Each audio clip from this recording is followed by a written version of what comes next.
It's time for DJ Rocky's Secret Files.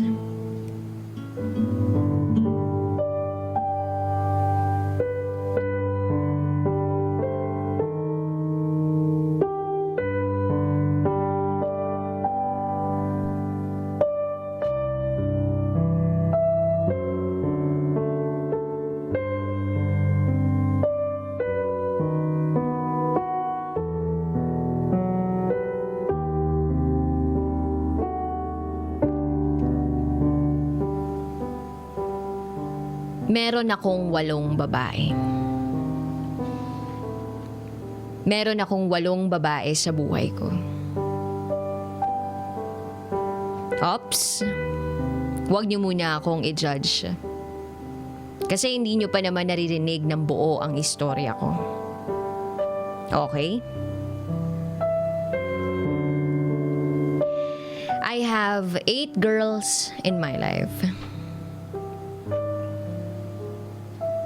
The first 6 girls in my life, hindi ako nakapasa. Ibig sabihin, nabasted ako sa 6 na babaeng nakilala ko.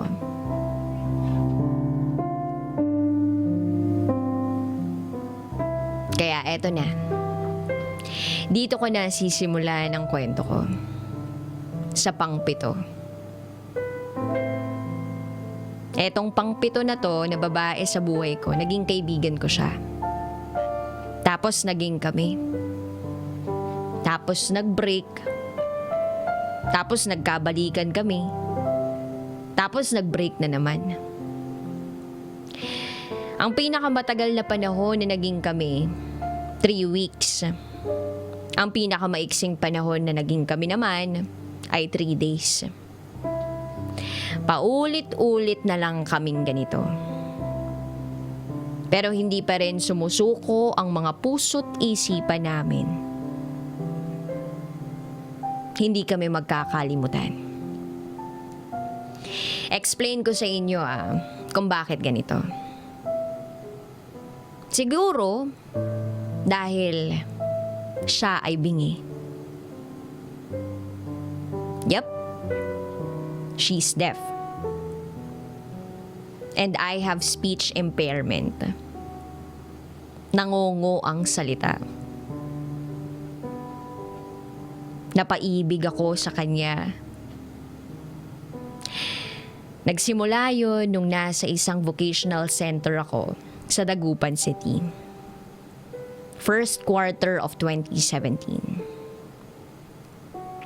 Ang babaeng ito ay pangalan natin sa Ginalyn. Yep, ang pangalan niya ay Ginalyn. At ako, itago nyo sa pangalang JV.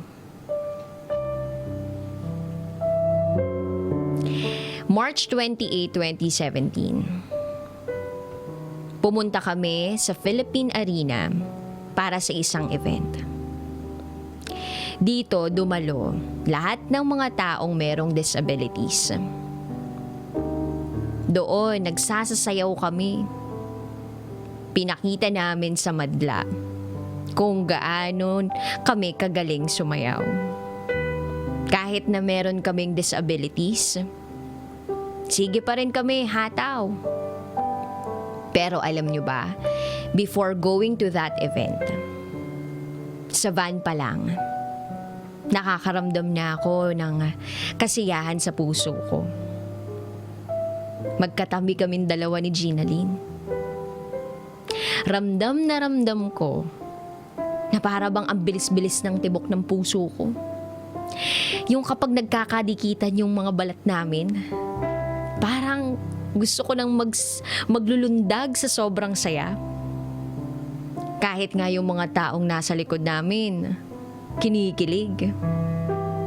Tinutukso-tukso kami. Yung mga instructor namin, grabe din makangiti sa amin. Hanggang sa si Ginalyn biglang sumandal sa akin. Tapos biglang hinawakan yung kamay ko. Iniisip ko, siguro kaya siya sumandal sa akin. At kaya niya hinawakan yung kamay ko ay dahil nahihilo siya.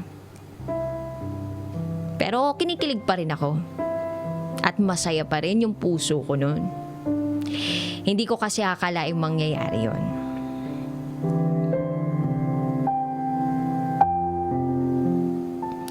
Nung nasa dormitory na kami,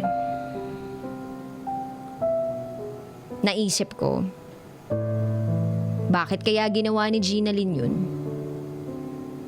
At isa pa sa mga naisip ko ay may boyfriend siya. That time. Pakiramdam ko nga, pinagtitripan niya lang ako. Pero sa pagkakaalam ko, naghiwalay na sila nung una niyang boyfriend at meron nga siyang bagong boyfriend. Yung tropa ko rin na bingi. Sabi ko nga sa loob-loob ko, mahina talaga loob mo, JV. Tinanong ko tuloy ang sarili ko, patuloy ka pa bang aasa na magiging kayo ni Ginalyn? Ewan ko. Bakit ewan ko? Hindi ko alam. Basta, magagawa kong maging akin siya. Pero ang uunahin mo muna ay yung sitwasyon mo ngayon. Yan yung mga pinagsasabi ko sa sarili ko. Fast forward June, magkakaroon siya ng training. Hindi ko siya masyadong napansin kasi ako rin nagte-training sa pagkakataong yun. Hindi ko lang namalayan, umalis na pala siya nang walang paalam. Nakakalungkot lang. Hanggang sa nawalan ako ng gana mag-training.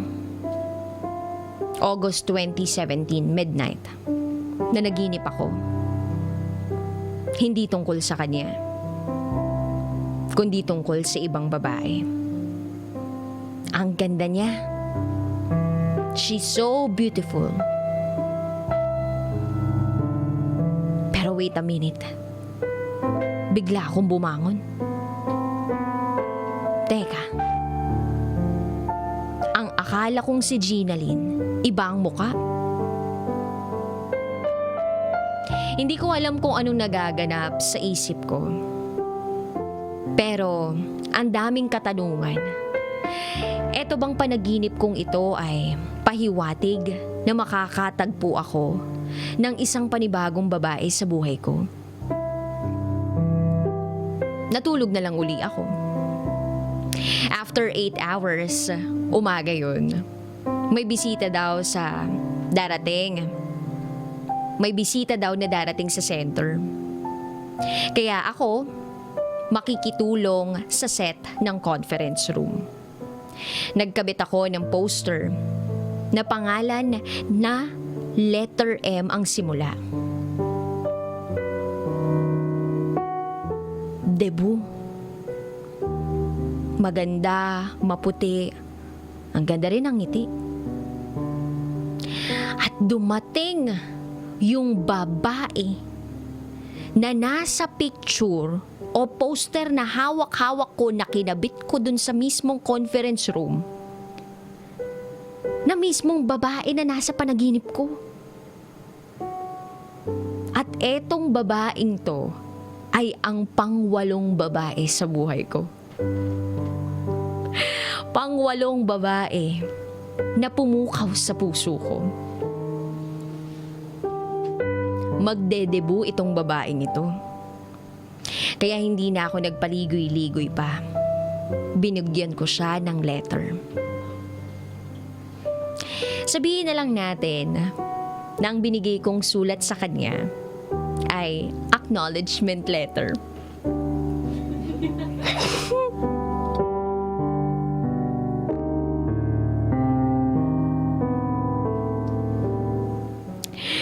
Naisulat ko pa nga yung buong pangalan ko para kung i-add niya ako sa Facebook, i-accept niya ako.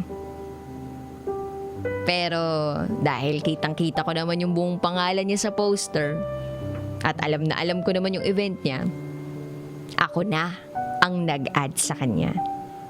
At in-accept naman niya. Hi, thanks sa pagbisita sa center. Chat ko sa kanya. Nang mag-reply siya, midnight na. Nag-reply siya at ang sabi niya ay, ikaw pala yung nagbigay ng letter. Thanks din ah. At nag-chat na kami every time. Kahit na hindi kami nagkakasabay ng active now, I see to it na everyday chinachat ko siya. Tapos, napansin ko, parang ako na lang yung laging nagchat-chat sa kanya. Tapos nakita ko, active now na siya. Sabi ko, baka busy lang siya. Hanggang sa hindi na siya nagchat-chat sa akin. Kaya tinigilan ko na rin. Kaya ang ending, bumalik na naman ako sa pang-pitong babae sa buhay ko. And this time, wala na siyang boyfriend. So, sinabi ko na sa kanya yung nararamdaman ko. November, official lang naging kami. Then, after 2 weeks, nalaman ng mga friends niya na kami na. Kaya, tinapos namin yung pagiging kami na short time. Tapos, naging kami na naman. Tapos, nagiwalay na naman. Tapos, hindi ko na maintindihan kung kami ba talaga o hindi.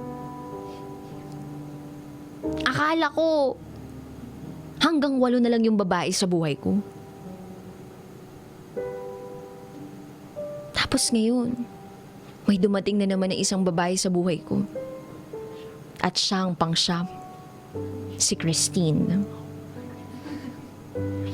Si Christine, ang disability naman niya, ay bulag siya. Nung December, sinabi ko na talaga sa kanya na gusto ko siya. Tapos ang sabi ko sa kanya, kung gusto niya, pupormahan ko na siya, lilikawan ko na siya. At ang sagot niya, sigurado ka ba?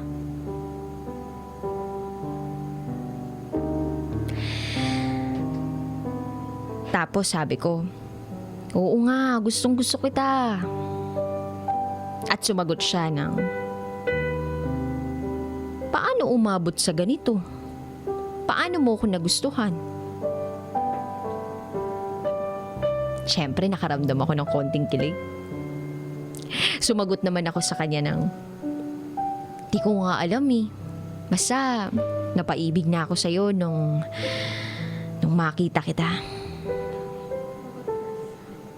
Pero kung naguguluhan ka, maghihintay ako.